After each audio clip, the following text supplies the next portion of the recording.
Welcome to Stuff You Should Know, a production of iHeartRadio.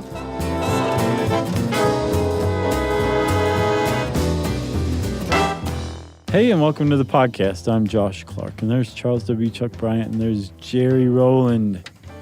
This is going to be an interesting one, because I don't know how to say the lady's last name. Jerry's over there with her spider monkey on her shoulder. Mm-hmm. A dead hummingbird hanging from her necklace. Just like any other day. Yep. We're here in La Casa Azul. Right, and she's gotten a hold of some eyebrow pencil and filled in between the two across the bridge of her nose. So I'm excited about this. A, because you said Frida Kahlo before Frida Kahlo. we started recording. Frida Kahlo. And B, because, you know, my family's fascination with this woman and her work. No. We've talked about it before. That's okay, though. We've done 1,000 episodes. We have talked about it before? Yeah. Okay, well, we'll get back into it. Yeah, we're way into Frida. Emily is borderline obsessed. Is she a Frida maniac? She is. Oh, that's awesome. And my daughter loves her. You know, there's like Frida, I hate to use the word, but kind of cults, devotional groups, where they basically dress up and are like Frida, It's like channel Frida Kahlo. Yeah, because as one of these articles that we source from points out near the end, not only does she draw in people for her art, but she draws in feminists, and she draws in women who have suffered miscarriages, and disabled people who have suffered great pain and chronic pain in their life. Yeah. So she, through her life, she's able to touch a lot of people because of her life. And I'm sure with any artist where if you know, the more you know about the artist, the more you can appreciate their art. Sure. With Frida Kahlo, it's almost like... You got to quit saying that. Frida Kahlo? Kahlo. Kahlo. Yeah. My whole life I've been saying Frida Kahlo. I like it. It rolls off the tongue. Yeah, but, you know, let's give her the due respect. When did we start doing that? I don't know. Okay. So you just almost can't fully appreciate any piece of her work without knowing at least the basics of her story, I think. Well, yeah, and certainly once you know the basics, you're like, oh. Right. That's where all this comes from. It really makes sense. Yeah. But she is a great artist, for sure. I was going back and looking at some of her art. You know, I'm familiar with her. I know a little bit about her. But I definitely saw some pieces that I didn't realize before. And just from researching this, I very much came to appreciate her even more. Like, she's a great artist. Just the techniques she used, the imagery she used, the symbolism, I really dig it all. And it's like you can appreciate it because it gives you a visceral reaction, but the average person can also get what she's feeling or what she's saying without being like, this means this and that means that. You just kind of get it visually. It's something that you can get and appreciate pretty easily. Yeah, I mean, we've seen her work in museums all over the world. Basically, every new city we go to, we see, is there any Frida Kahlo work there? Have you been to La Casa Azul? No, but that's going to happen. Oh, I'm sure. I was going to say bucket list, but it's just on the list. Right. I don't want to do it when I'm 80. Right. with Jack Nicholson or something. No. Or Morgan Freeman. No. We're going to go down there for sure. All right, so let's start chronologically, huh? Let's start at the beginning. That makes sense. So Frida Kahlo, she was born back in 1907, although she used to, being a revolutionary, she used to say that she was born in 1910, which was the year of the Mexican Revolution. But she was born in a town... Which was very Frida. Yeah. It's a very Frida Kahlo thing to do. Right. She was born in a town called Coyoacan, which is outside of Mexico City. And she was born in that house, La Casa Azul, the blue house. Yeah, maybe not. There's a lot of parts of her early life, like the year she was born, where other people say, like, nah, she's actually born nearby, but she says she was born there. So, like, her birth records indicate a different place. But I gotcha. It's, we'll say she was born there. At the very least, it was her family's house, right? Oh, yeah. And it was in her life for her whole life. So much so, she actually died in that house. Yeah, and it's a museum now. Yes, it is. It's a national museum dedicated to Frida Kahlo. Pretty cool. We can visit. Right. So she was born in 1907. They've figured out. Apparently you figured out. And her father, was he German or Hungarian? Because I saw both. Well, here's another little thing. Where Oh boy, this is going to be a long one. he was German. He was born in Germany, but Frida always said that he was of Hungarian Jewish descent, but that just doesn't appear to be true. Okay. Like ancestry genealogy records. So was he like German Protestant or something? German, what? Lutheran? Lutheran, I think. That's Protestant, I think. I think so, but I think it was Lutheran. I can't remember. Okay. But his name, depending on, it was Karl Wilhelm, but when he traveled to Mexico in the late 1800s, he changed his name. He took the translation, the Spanish translation of his original German name, which would have been Guillermo, apparently. It's a great name. So is Wilhelm, though. Yeah. And then in 1894, he became a Mexican citizen and married her mother, Matilda Calderon, who was American Indian and Spanish. Yeah, and we should say Frida's full name is Magdalena Carmen Frida Kahlo y Calderon. Great name. It is. Really, there's a lot to it there. Basically gives you everything you want, right? That's right. So she was born in when someone else I came to admire from researching her is her father. He seemed to have been a pretty cool cat. He was a really good dad. Her mom was a little bit religiously hysterical, I think, and very strict. Yeah. But her dad was a bit of a foil in that he raised Frida.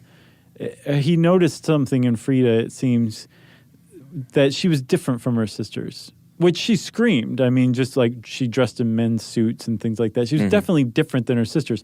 But he saw in her something very much different than her sisters, not just in her outward behavior.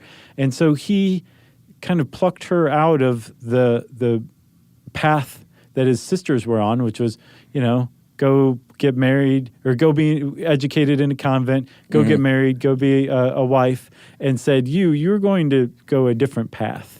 Let's get you in a different school here. Yeah, he was a photographer, so her first experiences with art were accompanying him on photo shoots and being in the studio with him. And like you said, he sent her to the German college in Mexico City, where she was introduced to European things. And very sadly, she was sexually abused there, and then ended up going to, and I think was one of only 35 young girls to go to the National Preparatory School in Mexico, because that was right around the time of the Mexican Revolution. He said maybe we should start letting young women in here. Yeah, and she wanted to be a doctor. Yeah, she excelled in biology and some others and was on a path to become a doctor, actually. But one of the other things that she discovered at the Preparatory Academy of Mexico City was a real zeal for the Mexican revolutionary spirit. Yeah, I mean, not only did she learn about Europe, but she got really into learning about her indigenous roots. Yeah. That seems to be something that fascinated her throughout her life. Yeah, for sure. Was her European and her Mexican roots. Yeah. And how they combined in her, and she explored them outwardly as well. She even had a painting called Roots. Oh, yeah. Kind of on the nose. And roots were growing out of her body even. Yeah. We kind of skipped over one very important thing in her life. Oh, okay. When she was 6, she contracted polio. And long recovery, permanently damaged one of her legs. She had one of her legs was, I think her right leg was smaller, just very skinny. Yeah, a little withered. Yeah, and she had a permanent limp from that age, which was a big deal. It was just the beginning of a lifetime of pretty horrendous physical disabilities and pain. Yeah, she was alive on the planet for 47 years, and starting at age 6, you say? That's when polio, hit her. That's when it began. At the latest, it started at 6 and continued all the way up to 47 when she died. Yeah. So in this kind of revolutionary group that she joined, the cachuchas, which means the caps or the hats, which apparently today is narco slang for cops in Mexico. Yeah. Cachuchas. It's hard to say. Cachuchas? Yeah, because of the 2 H's. The ch. Yeah. It's like Jason's coming or something. She fell in love with kind of the leader of that group, but really, like, she found herself as a revolutionary, right? Yes. And not just a Mexican revolutionary, she also became a communist ideologist and was for life. That's one thing that a lot of people don't realize is Frida Kahlo, this pop culture icon, this patron saint of women and feminists, was also very much a fervent communist, actually. She referred to her husband later, Diego Rivera, who you're about to mention, as nobody's husband. He was a lousy husband, but he was a great comrade. Which is a great quote. Yeah. So in 1923, that's when she fell in love with Alejandro Gomez Arias. And they were together for about 5 years. And we'll get to kind of what happened toward the end of that relationship in a sec. But in 1922, when she was just 15, she was at school, at the preparatory school, and Diego Rivera, who was a very famous artist and muralist at the time already, this giant man. Like Alfred Molina size. That's who played him. Even bigger, I think. Yeah, no, he was huge. And, just tall and rotund and just a big personality and everything. He was, Edward Herman. Sure. Yeah. He was painting a mural at her school called Creation when she was just 15. And she would go out there and just basically kind of stare at him and while he was doing his work, and sort of became infatuated with him and the art. I get the picture that it was all sort of intertwined. And, years later they would meet and marry and then remarry, which we'll get into the ins and outs of their relationship. But it was an interesting love story of sorts. Artists. Yeah. Should we take a break? Sure. All right, let's take a break, and we will talk about the tragic events that befell her at the age of 18.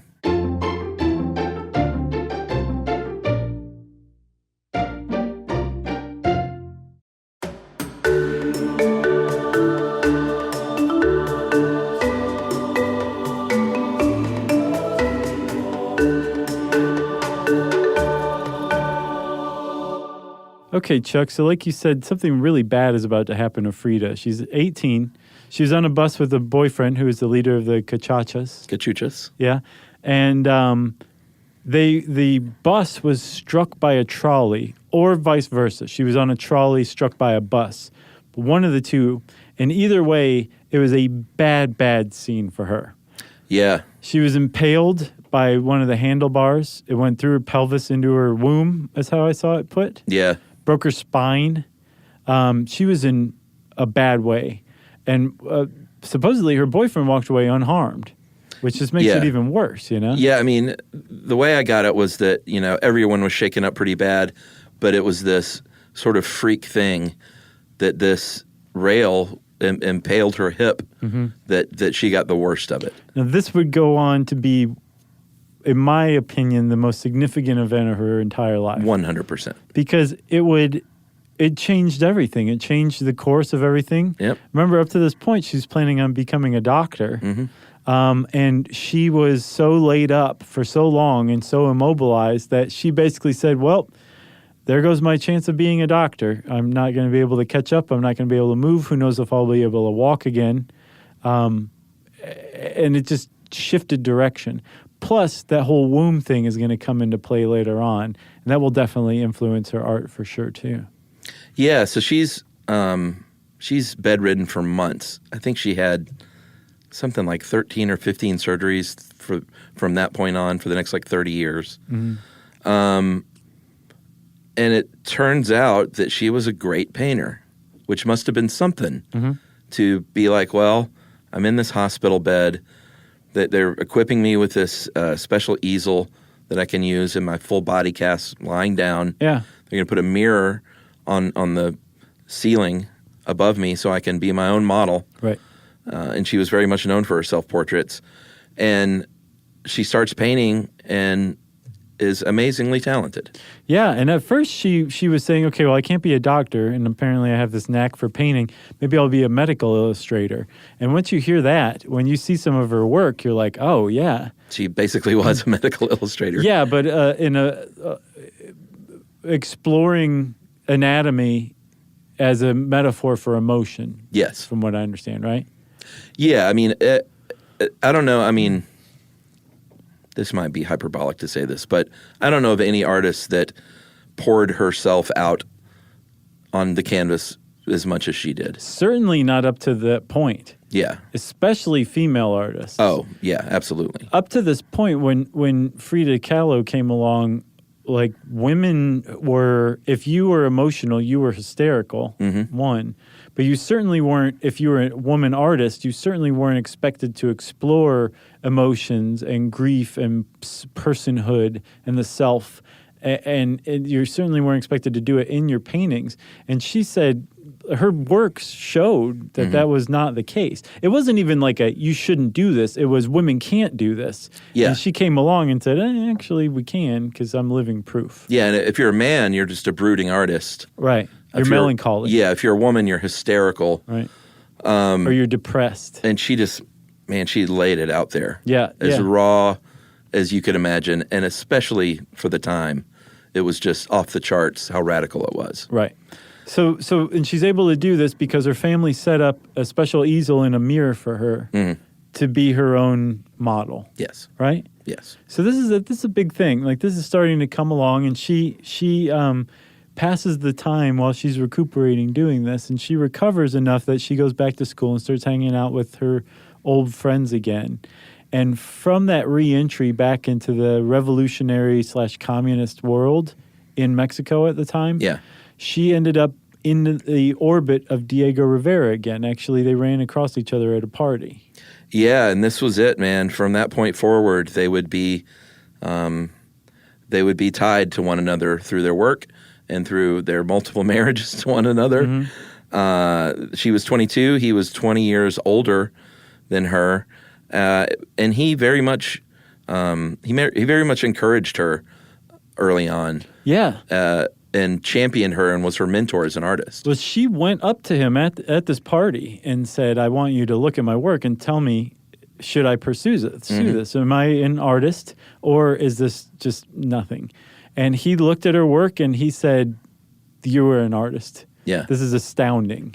Like, you have what it takes, and you should keep pursuing being an artist. And as a matter of fact, let's get married. Yeah, I mean, he was attracted to her, but I haven't seen anything that led me to believe that any of his support of her work was not genuine. Right. And because he wanted to, like, get her in the sack. No. He wasn't that kind of guy. He would get anybody in the sack. He certainly didn't have to marry you, and he certainly didn't have to tell you were a great artist. That was below him. I saw a thing.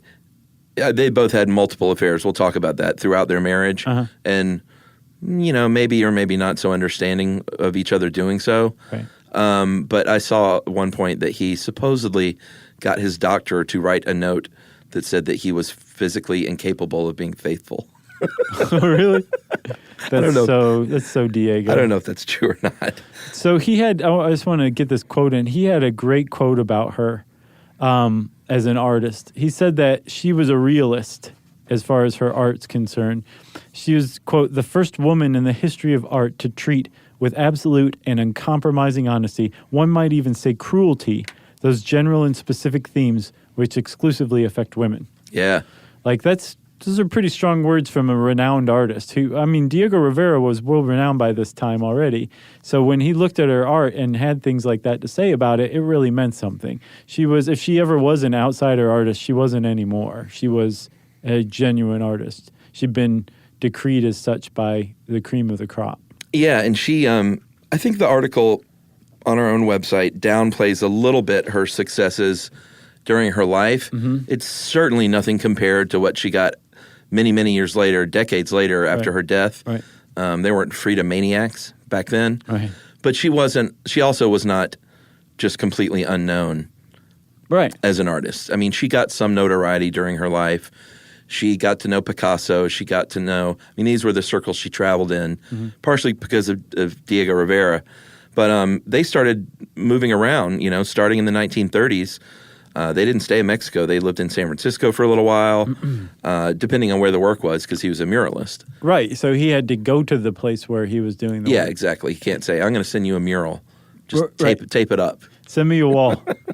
And he had her in tow, which I get the impression like sometimes she was a willing accomplice and other times she was very much homesick for Mexico. Yeah, she for sure missed Mexico. I know she did enjoy her time in like New York, and I don't know if she loved Detroit. I don't know if anybody did. They moved to Detroit while he worked for the Detroit Institute for the Arts. But very famously, in the 1930s, they lived in New York City when Diego Rivera was commissioned by Nelson Rockefeller, who in the great movie by Julie Taymor and Salma Hayek, was played by Edward Norton. Oh, really?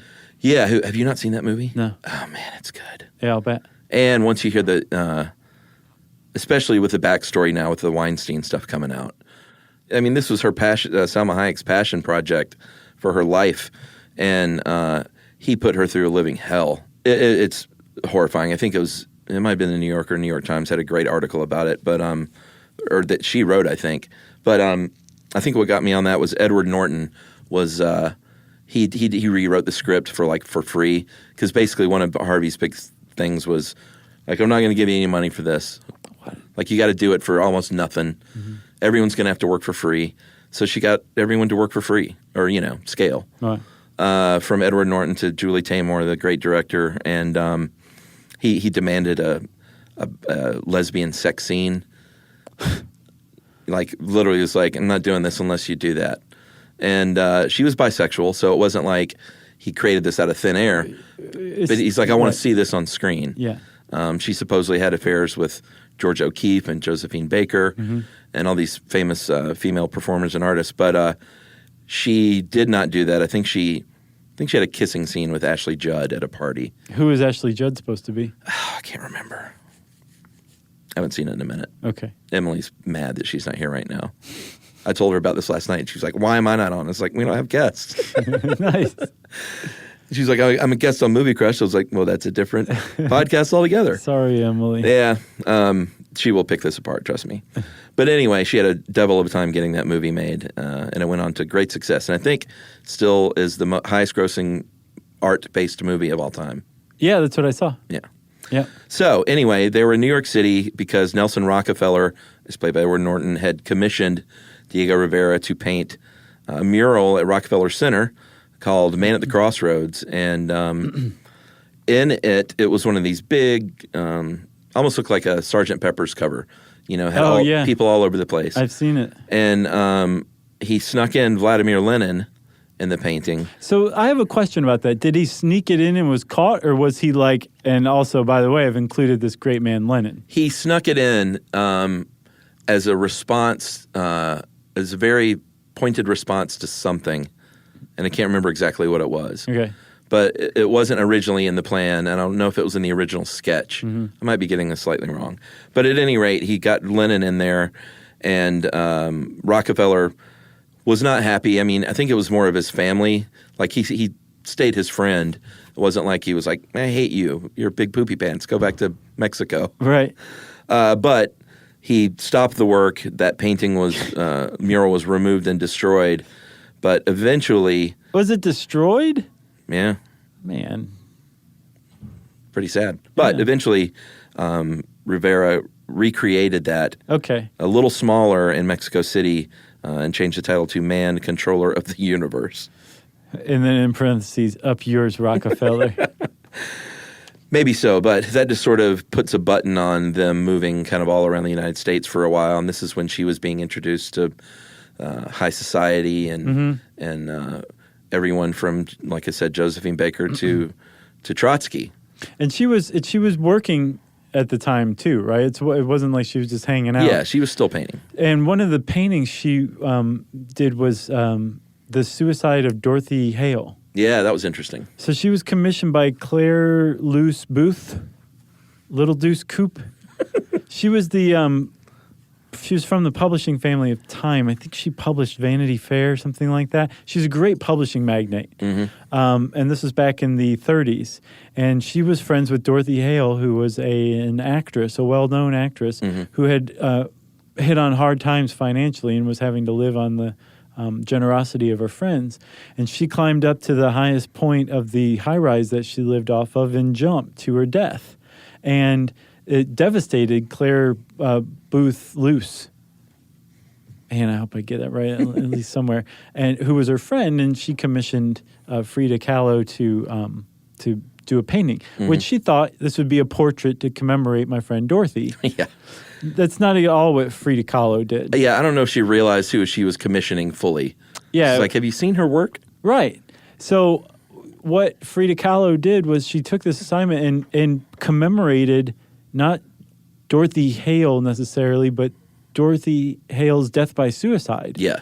It's almost like a step-by-step diagram. It shows her at the top of the building in midair, and then in the foreground, largest of all, is her broken, bloody body on the ground. But it has this very somber text caption, basically, across the bottom in a scroll that explains what this is and how sad this is. Yeah.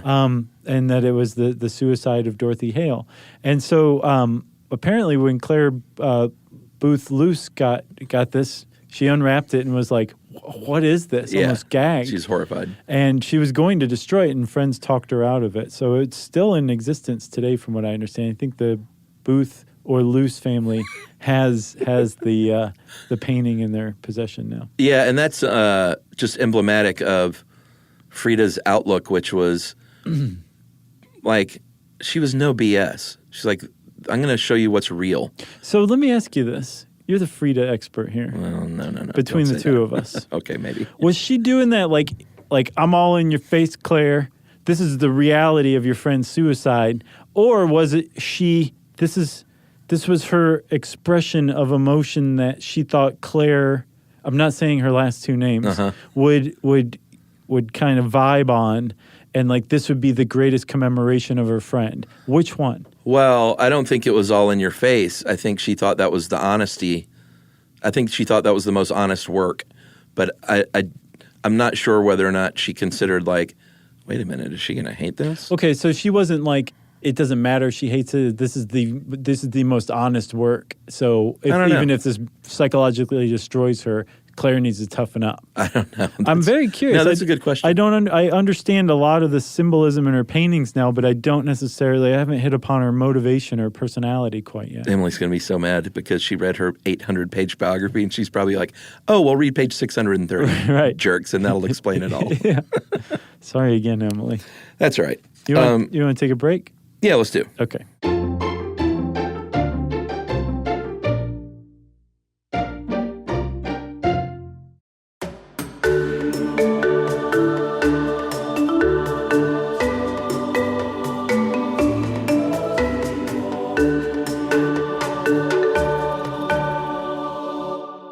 All right, Chuck. So one other thing, very big thing happened to her in Detroit, actually.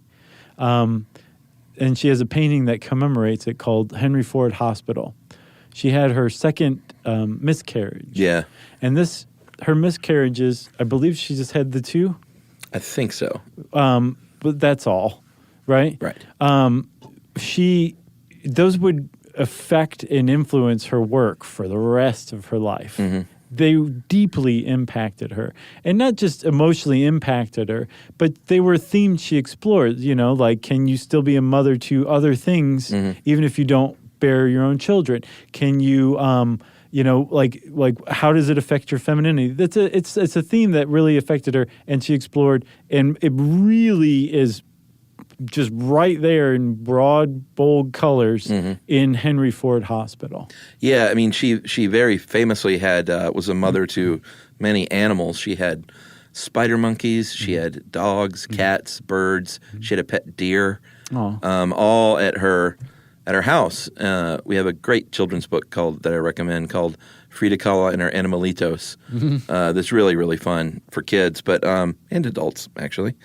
But yeah, she really wanted to be a mother, and it was devastating to her that she couldn't be. Right. And like you said, like with all her work, so raw and laid bare. And I assume most people have seen her work. Like, we'll talk about some of it a little bit. It wouldn't hurt to kind of brush up on these if you have a couple tabs handy while we're talking. Yeah, but lots of blood, lots of exposed organs. Blood vessels connecting her to things. Yeah, it's just... it's like you said, you don't have to work hard to understand what she's getting at when there's a painting of her with her like body cavity split open, right, and like a baby bunny where her womb is. And, right. Actually, I think I just made that part up. But that's a great idea. I like that imagery. It wouldn't surprise me if that was one of her paintings. Sure. You know? There was a lot of pain, physical pain depicted in her paintings, and this is another huge theme or motif or whatever you want to call it, to where the physical pain depicted. And again, remember, she's painting herself almost exclusively here. Yeah. Her emotional pain is depicted as physical pain, so like nails all over her body, or she has a huge tear going vertically up the middle of her body, and her spine is a Doric column that's crumbling. Yeah. Just physical imagery that it did depict her physical pain too. She was always in a lot of pain throughout her life physically, but she also suffered a lot of emotional and psychic pain as well, and all of it was combined as physical pain and evisceration and being laid open in her paintings. Yeah, and eventually she would meet André Breton.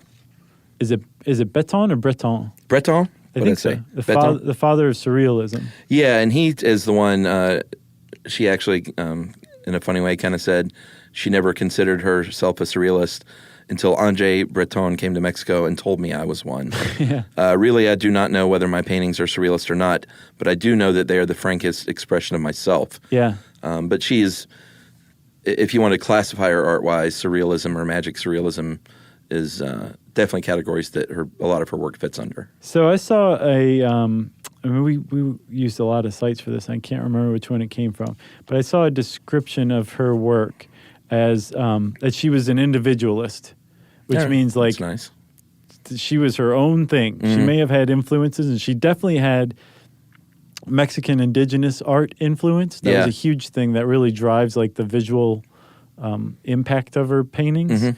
But as far as like schools of art go or movements, she tapped into primitivism, indigenism, magic realism, surrealism, and again, all of it combined to make her an individualist artist. Well, yeah, you mentioned the her indigenous roots, and she very much and I think Diego Rivera is one who really encouraged her to embrace that, and she started. She wore suits and stuff sometimes when she was a kid, but she wore more European style clothing when she was younger, and then really started wearing more Mexican indigenous stuff. Yeah, really colorful stuff, and most famously captured in maybe her most famous painting, the two Fridas, in 1939. It's the double self-portrait that on one side it shows her in the more modern European clothing, and then on the other side it's her in her more indigenous Mexican clothing. Right. And both of them have their hearts exposed. I think on the European side, the arteries are severed and things. On the Mexican side, it's intact. The heart is intact. Really, really pretty. It is very pretty. A lot of her work was pretty. Some of it, sometimes it's like, it looks very primitive.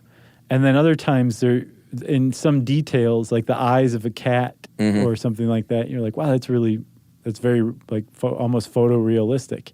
Yeah. So it's very weird to me how her, I don't want to say her talent, but her visual talents kind of were applied in some places and not as much in others. And I'm wondering what the details were that made her make those decisions. Yeah, she included her pets in a lot of her paintings. I think 55 of her paintings featured her pets.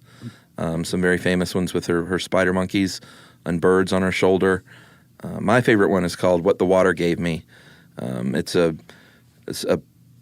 guess it's a self-portrait in a way of her in a bathtub from her vantage point. So you just see her feet and toes sticking out at the end of the tub, and then the water is just full of all kinds of other stuff. Like I don't think I've seen that one. It's really nice. Like there's a volcano with the Empire State Building coming out of the center of it, with like gangrenous lava flowing over the sides. Wow. Because she would get gangrene later in life, just another physical malady, and had one of her legs amputated below the knee. Yeah. There was a dead bird, a one-legged bird, being pierced by a tree. There's a nude woman floating next to her dress.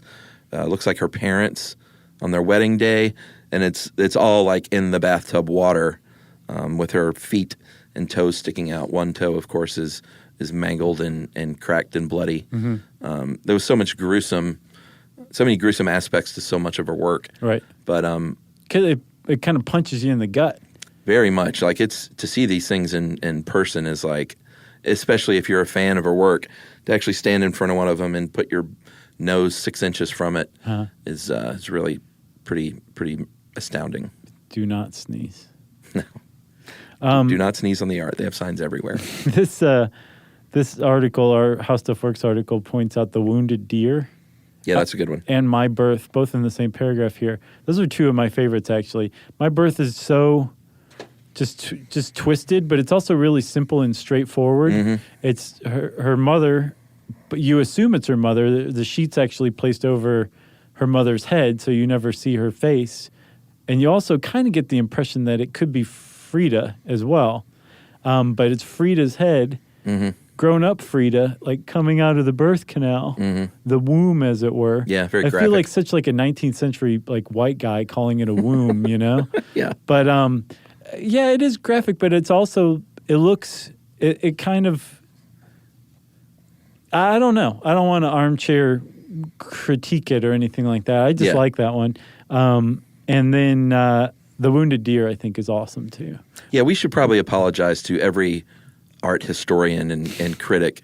Like, when it comes to art, I love, and I know you do too, love going to museums. And you're probably where I am, which is, I just like what I like, you know, if it looks nice to me. Right.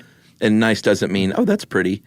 But, you know, if it touches me in some way, then I'm like, I like that. Sure. I don't, That's I enjoy what art's supposed to do. I enjoy reading the placards and then understanding a bit more behind it. Yeah. But I'm definitely not some art historian or critic. Although I do appreciate having art explained to me by art historians and critics, by people who know, like Sister Wendy, that whole series from the 80s or 90s. I don't know that. Oh, man. I've told you about it before. She's this nun who understands art better than anybody in the world. And she had like a little PBS series for a while where she could just explain art, and you just wanted to watch the next episode so bad. Yeah. But I think the level that you and I are at, that you were characterizing, is it was best captured on a Simpsons, where there was a museum audio tour that was narrated by Melanie Griffith. And when they put it on press play, she's like, oh, let's see what's in this room. Oh, this one's nice. I like this one. God. Oh, look at that one. What's in the next room? Oh. That's the level we're at of understanding and appreciating art. Melanie Griffith level. We briefly mentioned Leon Trotsky earlier, the exiled communist and rival to Stalin. They were friends, and they hosted him, she and Diego Rivera, at the Blue House, and supposedly had a brief affair. Although other people have questioned whether or not she really did, because of, I think last year, a lot of her love letters to Diego were published. Oh, yeah? Yeah, and it's really interesting. Their relationship, you know, they divorced in 1939, remarried the next year in 1940, lived in separate houses. They both had their infidelities, but a really interesting, complex relationship. Mentor-student, lovers, friends, rivals as well in some cases. Yeah. But it's hard to, obviously as an outsider, encapsulate it on a podcast, but a very complex relationship full of respect and admiration on some levels, but also he was also that, you know, sort of the time in Mexico and America, just that male macho thing going on. Yeah.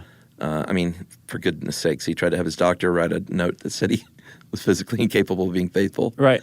So let's just say male-dominant, complex marriage and relationship. Well, I also saw she could kind of, you know, put up with his affairs, and she definitely had her own, but supposedly his affair with her younger sister, like, really crushed her. Yeah, that was, I think, led directly to their divorce. Yeah. I could see that. Yeah, that was uncool. Yeah. Diego. Yeah, even with the doctor's note, Diego. Yeah, and he died just a few years after her, I believe, right?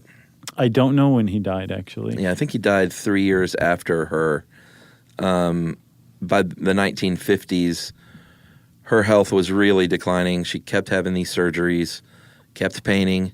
In 1953, she had a solo exhibition. And I love this. Man, she couldn't get around, and this is so great in the movie. She wasn't going to go at all, and then they brought her in by ambulance, brought in a 4-poster bed, and that's where she was in the gallery. She was laying in bed, like, greeting people. Yeah.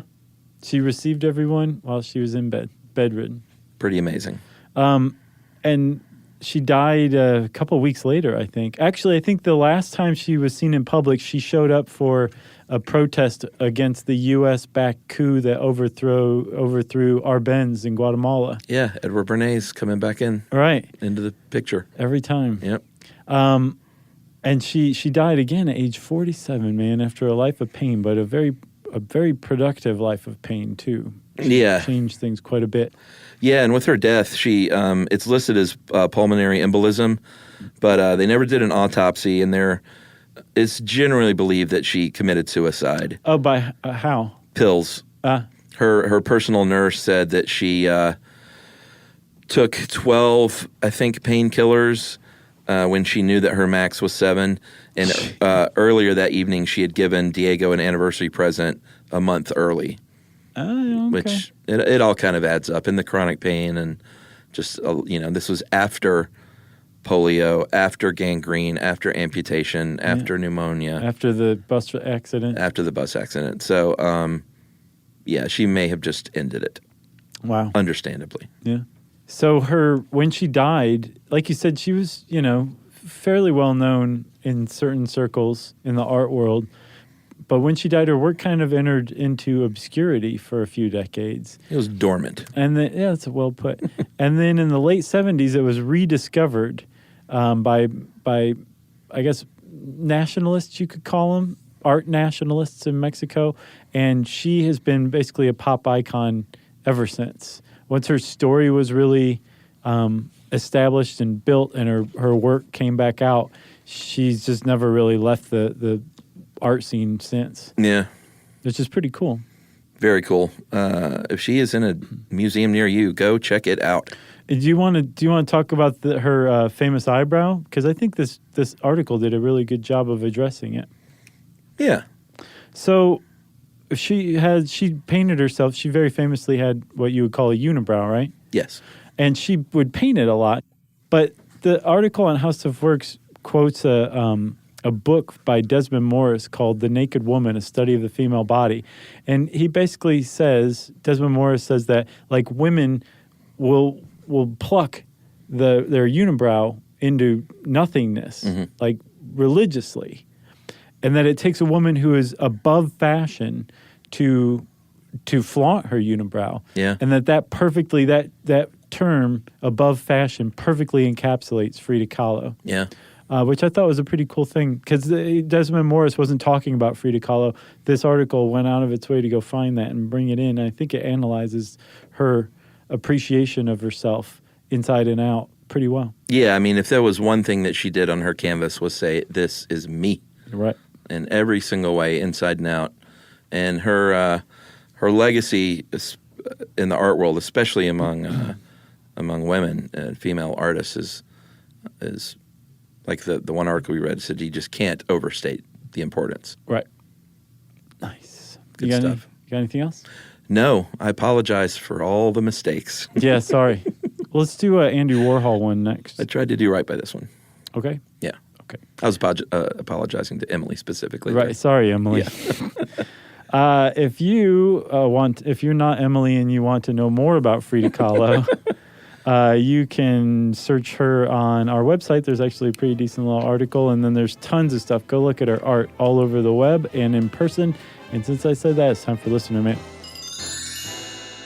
I'm going to call this Mistakes in defense of us. Oh, okay. Hey, guys, I'm sure you get annoyed at the influx of emails you get every time you make a mistake on your podcast.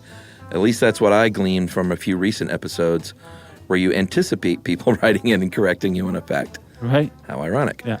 I'm writing to counterbalance that. You guys do a fantastic job. Oh. I'm amazed that you were able to cover topics in such detail with such high turnover rate.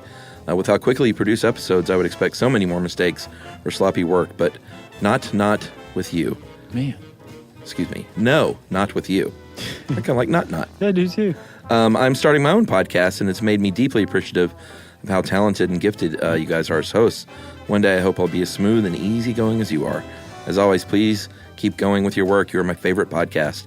Also want to give a shout out, especially to your Trail of Tears episodes. I recently went into the archives and listened to those too. You told that story beautifully. I think you really did it justice, and I would recommend that anyone who hasn't listened go back and listen. Anyway, seriously, thank you for adding something fun to my life. And that great name is from Shalina Bathala, or maybe Batala, depending on how you pronounce it. Okay. And she is the host, and I asked her, well, you're a bad plugger of your own work, because I don't even know what your podcast is going to be about, but it's coming soon, and it's called Worth It. Yeah. Good title. Yeah, everyone, that is how you get your podcast plugged on Stuff You Should Know. That's right. Whoa. Breaking news. Oh, yeah? Just Frida Kahlo came back to life.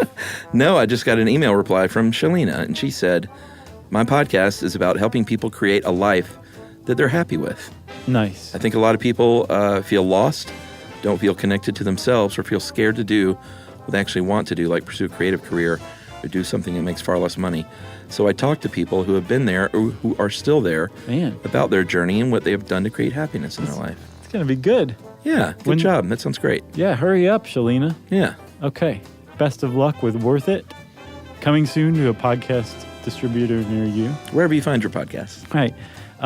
And if you want to get in touch with us, you can tweet to us at SYSK Podcast. You can also hang out with us on Facebook at facebook.com/stuffyoushouldknow. You can send us all an email to stuffpodcast@howstuffworks.com. And as always, join us at our home on the web, stuffyoushouldknow.com. Stuff You Should Know is a production of iHeartRadio. For more podcasts from iHeartRadio, visit the iHeartRadio app, Apple Podcasts, or wherever you listen to your favorite shows.